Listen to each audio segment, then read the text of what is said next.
Hey guys, welcome back. In this video, we'll be going over some different frequently asked questions about short-term rental, management, and Airbnb. What is Airbnb arbitrage?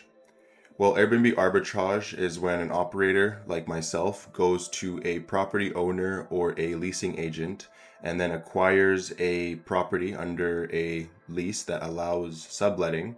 And then from there, I am allowed to put it onto short-term rental platforms such as Airbnb, Verbo, or my own short-term rental platform. And I can rent it out however much I want. And all I have to do is pay the rent and make sure there's no damages and whatnot inside of the unit itself. That's essentially what Airbnb arbitrage is. What is Airbnb management?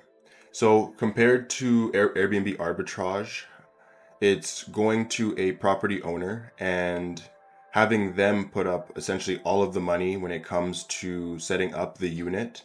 And when it comes to how you get paid from that unit, you just make a percentage from the income. So whether you negotiate 20, 30%, whatever it may be, you make a percentage of the income for managing the cleaners coming in and out and communications and whatnot. However, you don't hold any of the risk because you didn't put any money up front. Usually this strategy works best with houses and you didn't have to put any money down for the house itself, so you're not tied into a mortgage. And for you, there's less overhead in terms of running the entire operation. You just make your percentage at the end of the month. How do you speak to landlords? So when it comes to speaking with landlords or property owners, it's just going to them with extreme professionalism.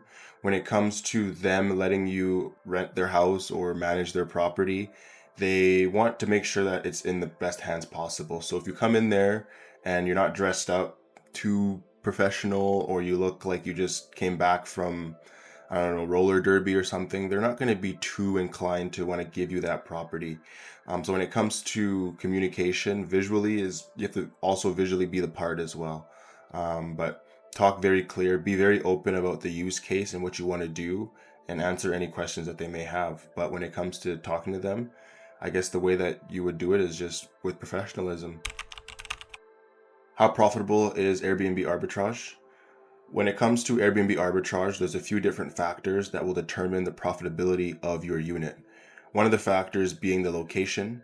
If you're located in a very popular, high dense location, your profitability might be different from somebody that's located in a rural area, maybe in the forest.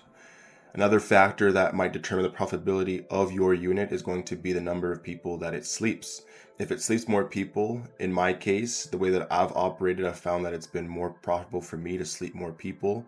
So when it comes to a house that sleeps 16 people, I find that being more profitable than a property that maybe sleeps 2 or 3 people. And in the past, I have arbitraged houses. That is a different strategy that you can potentially use as well. But again, that'll all determine on the profitability of your market. I recommend you use different tools such as AirDNA to get some data on your market and to see what others are also charging in that market before you start out. How profitable is Airbnb management?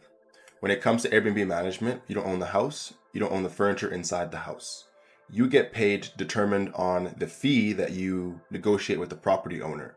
So if you negotiate a 20% fee and the house makes $10,000, then you make $2,000 off that property. However, you put no money up front. All you're doing is managing the cleaners, the guest communications, and anything that may happen within the property. So if you're able to book $20,000 on a 20% management fee, then you're able to make $4,000, so on and so forth. So the profitability on a management deal could potentially be higher than a arbitrage deal, depending on how it's structured and the type of asset that you have. How do I acquire Airbnb arbitrage properties?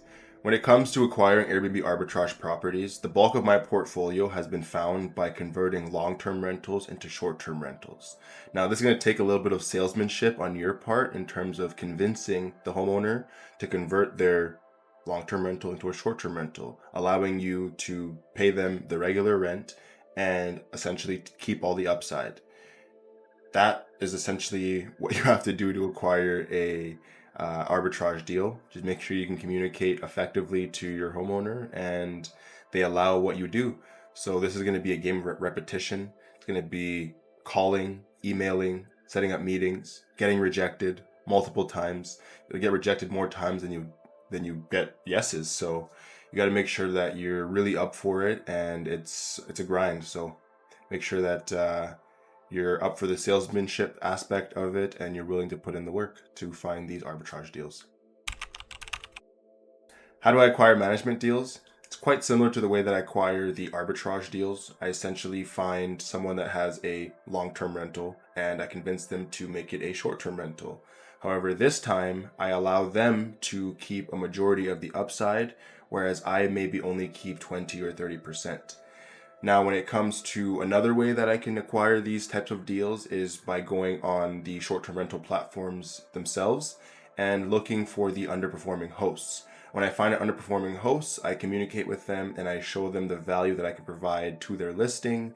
And if they see the value, then we can make a deal happen. That's pretty much how I acquire the management deals. How do we design our short-term rental units? When it comes to designing our short-term rental units, a lot of the things inside of the units are actually the same. When it comes to the beds or the pillowcases, pillows, mattresses, sheets, the way you can design your unit to be different than other units is by finding unique wall art, putting different games inside of your unit, such as pool or foosball, ping pong. Another thing that will make your unit stand out when it comes to design is by finding a property that maybe has a sauna or a hot tub, a pool, or maybe adding those things afterwards. When it comes to other ways you can design it, curb appeal as well, making sure that it looks good from the outside, because people will have a impression of your property before they enter the property. And if the impression is this place is a dump, then they'll think of the dump inside. So making sure that the outside is also designed and well kept. And then when it comes to inside, really providing that experience and maybe giving people things that they wouldn't necessarily have at their own home, such as a pool, sauna, hot tub, things of that sort, or having cool art for people to look at, having different games for people to play, things of that sort. Most other units are just places for people to go sleep. If you design your property as a place for people to have an experience, then people will have that experience and you'll definitely be rewarded for it. How do I manage my short-term rental properties? When it comes to managing my short-term rental properties, I use softwares such as IGMS, which allows me to connect all of my different listings together onto one platform, allowing me to better communicate to them easier. Now, when it comes to how I operate that system is I use virtual assistants who are trained up on my different listings and are able to assist guests on check-in, check-out, anything that may come up when it comes to their reservation. When it comes to managing my pricing, I use Price Labs. Price Labs allows me to go into the different listings and manipulate the pricing based on different demand factors, whether there's a concert or a festival happening within that area. And then I use an app called RankBreeze. RankBreeze allows me to see where my different listings are ranking on the platforms so that I can make the necessary adjustments to help them rank better. How do I automate my business? When it comes to automating my business, I use a few different methods. When it comes to the first method, it's going to be through softwares.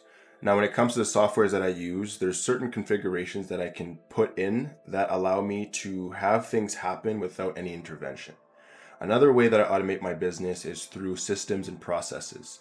All of my virtual assistants are trained up on systems and processes that I've developed for the business so that I make sure that everything that is necessary to make sure the business continues to run without my intervention. So those are some of the methods that I use to automate my business.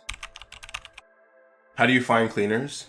Well, there's different strategies you can use to find cleaners, but as you're starting out, one of the most cost-effective ways to find cleaners, in my opinion, is by going on Facebook Marketplace, typing in cleaners, and finding somebody that is an hourly rate, maybe $25, $30 an hour, and then having a conversation with them, letting them know what you do and what things you would require of them. And then from there, figuring out roughly how much it would cost for them to turn over your property.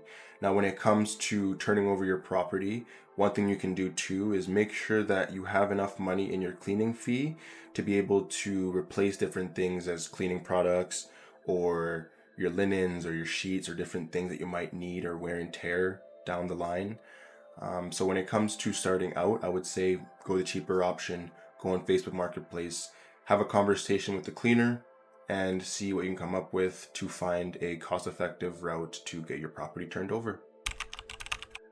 So what is the roadmap to making $10,000 per month in a short-term rental management business? So when it comes to starting out in a short-term rental management business, from the very start, you want to make sure that you're very mindful on your costs and how you're booking your property.